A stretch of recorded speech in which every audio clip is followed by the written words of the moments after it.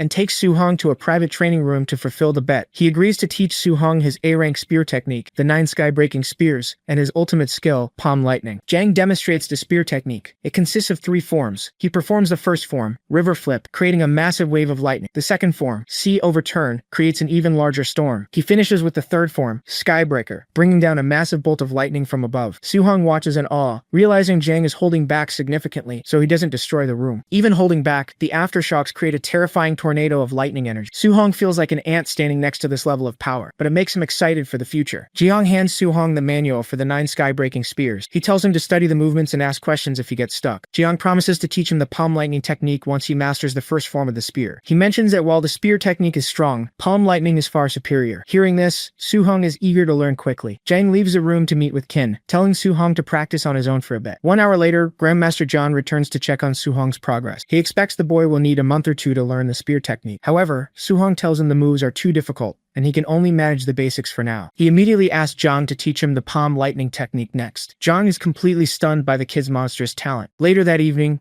old Qin finds John spacing out and asks if he taught Su-hong the palm lightning yet. John simply opens the door to the training room, revealing Su-hong already practicing the high difficulty moves. Suddenly, Su-hong unleashes a massive burst of electricity, successfully executing palm lightning. Jong is in disbelief, remembering that it took him 3 months to master the technique, and he was considered a genius back then. Qin praises Su-hong's limitless potential. They invite Jang out for drinks, and tell Su-hong they are leaving the training camp tomorrow. That night in his dorm room, Su-hong opens his system panel. He sees that defeating Wang Tiantuo and Lin Chonfeng earned him 230 martial values. He uses the points to upgrade his blood chi, watching the number increase, but he realizes it is not enough. Since no one in the camp dares to duel him anymore, he figures he will have to hunt vicious beasts later to farm more points. Meanwhile, Jang and Qin are drinking when an assistant rushes in to announce that the night raid activity is starting. Jang happily gives the order to begin and tells them to train the students hard. Suddenly, Qin sobers up and realizes Su-hong is sleeping in the dorms. He panics and tells Jang to postpone the raid immediately. Unfortunately, the order was already sent, and the raid has begun. Outside the dorms, a large group of men in camo gear prepares to attack. 2 leaders stand in front, Bu Jingfeng and his rank 2 older brother, Bu Jinglong. Jinglong explains that Grandmaster Jang specifically asked him to participate to deal with the student who has the wood spirit body. Jingfeng, still bitter about a previous defeat, swears he will take down Su-hong if he runs into him again. The men put on black ski masks and charge the building. Inside, complete chaos breaks out. Masked raiders kick down doors and attack sleeping students. Su-hong hears the commotion and steps out of his room. A raider immediately lunges at him, but Su-hong effortlessly knocks him out with a single punch. Looking at the unconscious man's mask, Su-hong gets an idea. If he puts on dark clothes and a mask, he can pretend to be a raider and openly beat people up to earn martial values. Putting his plan into action, Su-hong walks into a room where a raider is cornering a terrified student. Pretending to be an ally, Su-hong approaches the raider and instantly knocks him out with a punch to the face. Realizing this is the perfect chance to farm points, Su-hong goes on a rampage. He runs through the halls with his fist glowing, beating up every masked raider he sees. The real raiders are completely confused, screaming about a traitor in their ranks,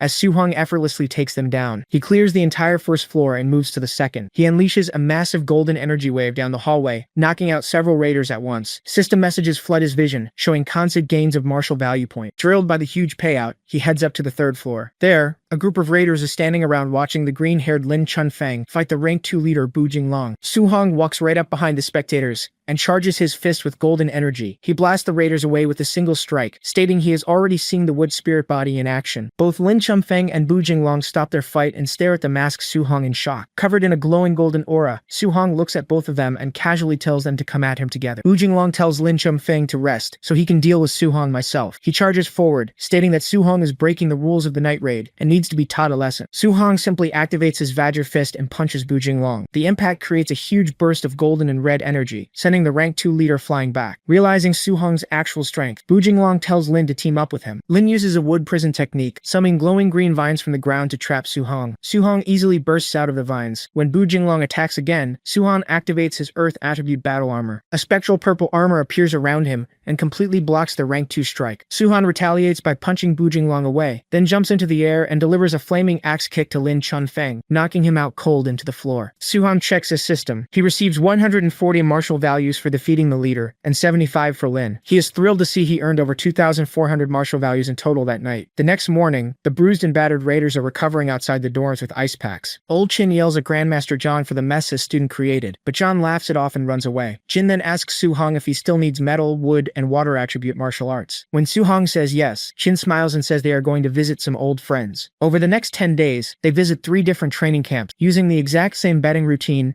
Qin wins 3 new A-rank cultivation methods for Su-hong. Back in his dorm, Su-hong practices the entry levels of his new metal, wood, and water techniques. With almost 3,000 martial values saved up, he decides to increase his blood chi. He repeatedly upgrades his stats, and his body bulks up as it absorbs the massive amount of energy. He stops at 450 blood chi, noting he only needs 50 more points to reach rank 2. He spends his last 100 points on his overlord body physique, but the stat only increases by 0.1%. Realizing the physique is too expensive to level up right now, he decides to prioritize reaching rank 2 and plans to farm more points. Before he leaves, Chin contacts him again, asking if he still needs a healing martial art. Su-hong realizes Chin has set up yet another bet. They travel to the Hangzhou training camp. The local grandmaster, Wang Qingshan, announces a field training exercise where students must survive in the myriad monster mountains for 7 days without supplies. They earn contribution point by killing beasts. As the students head into the mountains, Long confirms his bet with Chin. If Su-hong wins, Long will teach him an A-rank healing art. If Su-hong loses, Chin must teach an A-rank art to every student who beats him. Chin mentions that members of the myriad race's demon cult are currently in the mountains, but Long dismisses them as low-level threats. Chin just hopes Su-hong can come back alive. In the mountains, Su-hong tests his new techniques. He uses his lightning spear, metal attacks, wood vines, and a water dragon to kill various beasts. After gathering over 500 martial values, he finds a quiet cave. He sits down and spends his points on blood chi, intending to finally break through to rank 2. Outside in the dark, a red-haired man walks through the woods. He complains about having to patrol the area, mentioning that their cult's sacrifice site is hidden nearby. He then notices the dead beast Su-hong left outside the cave. Realizing someone is inside, he calls out, demanding the person surrender for an easy death, or else he will skin and eat them alive. The red-haired man assumes the person hiding inside must be rank 2 or 3 since they killed the Crimson Flame Black Tiger. He warns them not to resist. Inside the cave, Su-hong hears the arrogant tone and worries the guy might be a rank 4 martial artist. Deciding he needs to escape, Su-hong unleashes his water dragon technique to blast his way out of the cave. The red-haired man smirks and slices the water dragon in half with a flaming sword strike. Seeing the attack, Su-hong realizes the man is only at the early stage of rank 3. Realizing he overestimated his opponent, Su-hong stops running and turns to face him. He notices a specific tattoo on the man's neck and immediately identifies him as a member of the myriad race's demon cult. He knows these cultists view their human heritage as a disgrace and regularly capture humans to sacrifice for rewards from other races. Disgusted, Su-hong calls in human scum and readies his weapon. The cultist attacks with an A-rank fire move called Sky Sun Slash. Su-hong meets the attack head-on with his lightning spear's river flip technique. The two attacks clash, and the cultist is shocked to see his fire slash completely scattered. He cannot understand how a rank 2 martial artist is pushing him back, while simultaneously using water and lightning attributes. Realizing he is outmatched, the cultist tries to retreat, but Su-hong uses his wood attribute to summon vines that bind the man's legs. Su-hong then unleashes a massive lightning blast, seemingly obliterating the cultist. However, the cultist's body turns into glowing molten rock and reassembles itself. He transforms into a winged stone monster, boasting about the divine might of the celestial race. He yells that once their sacrifice ritual is complete, he will become a true celestial. He throws a giant rock fist at Su-hong, who easily blocks it with his spear. Unimpressed by the transformation,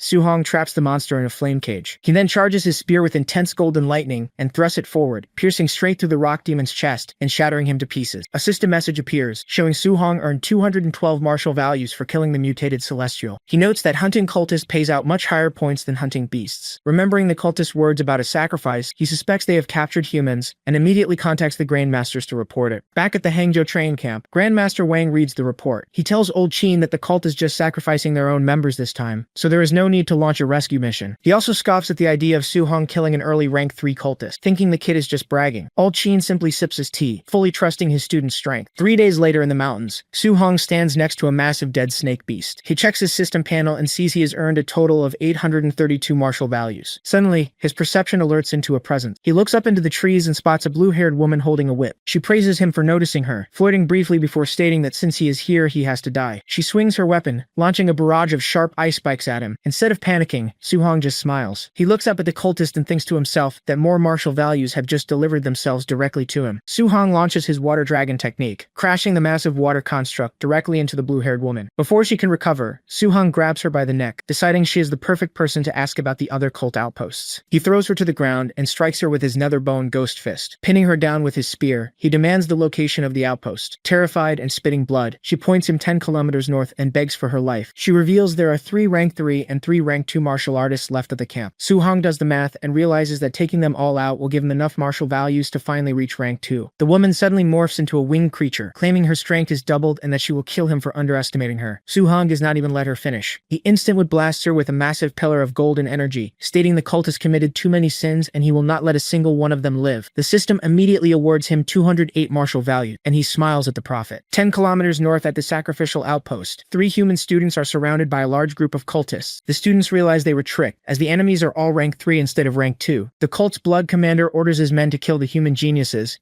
and use them for the sacrifice. From a distance, Grandmaster Wang and Old Chin are watching the scene unfold. Wang says he will intervene to save the students if things get too dangerous, but Chin tells him not to worry. Qin points out that his monster of a student is about to save them. Su-hong drops down from the sky and throws his spear, impaling an attacking cultist to a tree right before he can strike a student. Su-hong then jumps into the middle of the crowd, repeatedly blasting the cultist with palm lightning. After clearing the immediate area, he casually turns to the shocked students and asks if they are okay. They recognize him as Su-hong from Star City. Watching from afar, Wang is amazed by Su-hong's rapid growth and the fact that he can use palm lightning so easily. Su-hong tells the students to fall back and leave the rest to him. He looks at the remaining cultists with pure excitement, seeing them as a giant gold mine since each one is worth at least 200 martial values. A bulky cultist tries to crush him, but Su-hong blocks the attack and effortlessly punches the man into the ground. He calls for the next opponent and continues electrocuting the cultist with golden lightning. Terrified, the remaining enemies retreat toward the temple steps. Blowing the top of the temple, the blood commander completes the ritual using the bodies of the fallen cultists. The prosecutor passes by fugitive. Su-hong watches as all the spilled blood floats into the air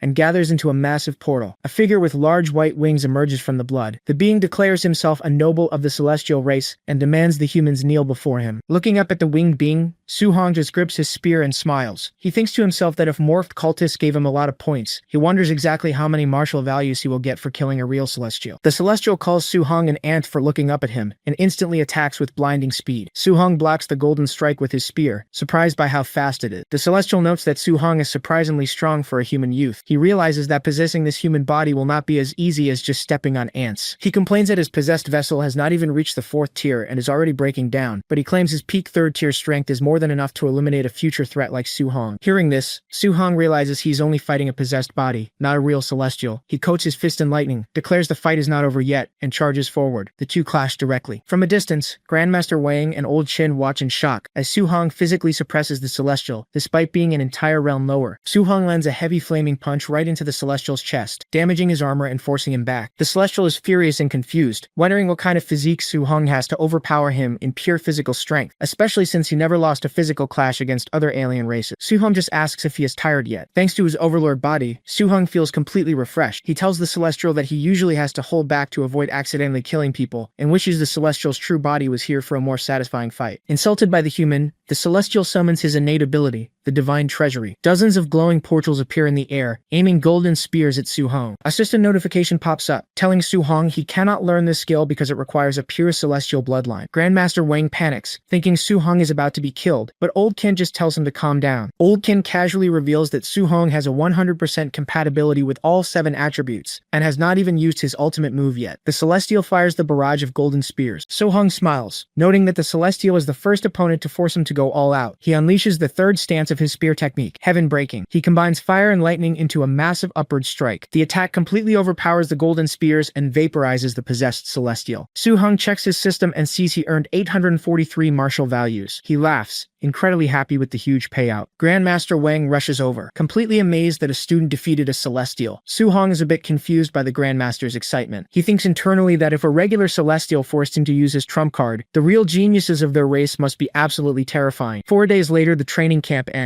The leaderboard shows Su-hong in 1st place with over 17,000 points, completely crushing everyone else. Some students doubt his score since he is not even a 2nd-tier martial artist yet, but the students he saved quickly defend him. They confirm that Su-hong was taking out 3rd-tier cultists with single strikes. Meanwhile, Grandmaster Wang complains to Old Chin that Su-hong is a little monster who learned his A-rank healing skill in less than half a day. Back in his room, Su-hong uses his new healing art to completely erase all his old battle scars. He opens his system panel and sees he has 4,800 martial values saved up from the mountain training. He decides it is time to upgrade his mental strength to 500 points, so he can become a 2nd-tier telekinetic, and plans to boost his blood chi as well. Far away on the celestial race planet, inside a massive temple, a giant shadowy figure questions the celestial who possessed the cultist. The giant demands to know how he lost to a human who is an entire realm lower, even after using his divine abilities. The defeated celestial Tian Ming simply admits that the human youth is a monstrous genius. Hearing this, the giant calls forward another celestial named Tian Shine. Back at the Star City training camp, Lang Tiantu and his two friends are fighting a giant bear beast. They spent the entire month grinding in the gravity room and using all their contribution points on pills to boost their strength. Their hard work paid off, and all three of them broke through to the second tier. Lin Xinghe even bulked up into a muscular hunk. They are feeling confident and can't wait for Su Hong to return so they can challenge him again. Old Keen arrives back at the camp alone. When another instructor asks where Su Hong is, Keen explains that the kid wanted a few more days of training in the forest and will return before the camp ends. 2 days later, Su Hong is meditating on a cliff in the forest. His system constantly adds points to his mental power. A giant snake beast tries to ambush him from behind, but Su Hong doesn't even move. He simply raises his hand and uses telekinesis to freeze the massive beast in midair. He then uses the weapon condensation art to form a giant golden sword and crushes the snake into the ground. Pleased with the result, he notes that the power of a second-tier spirit reader is terrifying. With his mental power significantly increased, he decides to try a triple attribute fusion. He gathers lightning, fire, and gold energy in his hands. The moment the three elements touch, they become incredibly violent. Su Hong loses control, and the energy creates a massive explosion that destroys the cliffside. He survives the blast and realizes that if he perfects this fusion, it can injure a fourth-tier martial artist. On the last day of the training camp, Su Hong finally walks through the front gates. The other students immediately run to notify Wang Qiantou and his group. The three friends confront Su Hong, boldly stating they will defeat him this time, because they are all second-tier martial artists now. Su Hong just smiles and powers up a fiery aura, revealing that he is also a second-tier martial artist. They are shocked, but the girl steps forward. She uses the weapon condensation art to form a glowing golden sword, stating that she is a second-tier spirit reader, so his physical rank doesn't scare her. Su Hong apologizes and reveals he is also a spirit reader. He summons a telekinetic weapon so massive that it instantly shatters her sword and blows the group back. Realizing Su Hong is a second-tier martial artist, a second-tier spirit reader, and has a top-tier physique, the three friends lose all hope. Su Hong asks if they want to fight him all at once so he can earn some martial values, but they instantly surrender and run away screaming. Watching from afar, Old Kin is left completely speechless. The other Grandmaster just laughs, calling Su Hong a once-in-a-millennium monster. Suddenly, a giant flaming bird appears in the sky above the camp. It yells that the 30 days are up and orders the humans to get out. Old Chin recognizes the bird as a giant deuce he dealt with before. Annoyed, Chin flies into the air wrapped in a massive purple aura. He tells the bird that they will leave when they want to and no one can kick them out. Kin easily overpowers the giant bird, stomping it right out of the sky. The students watch in awe, noting that the heat and power of a 7th-tier Grandmaster look like a battle of gods. The bird begs Chin to stop hitting it, claiming it brought backup today. Old Chin tells it to bring them out so he can beat them up too. Suddenly, the sky turns dark, and a massive shadowy figure emerges from the clouds. A giant purple eye opens and stares down at the camp. The instructors panic, recognizing the entity as the Lord of Myriad Monsters, one of the strongest existences in the mountains. Su Hong grips his spear tightly and looks up at the massive shadow. He notes that the weakest entities at that level are 9th tier, and the Monster Lord is in the King's Ceiling realm, which is even higher. Su Hong stares up at the massive glowing eye of the Lord of Myriad Monsters. He realizes that as a second-tier martial artist, he is completely insignificant compared to a King's Ceiling realm entity. He thinks about how he wouldn't be able to protect anyone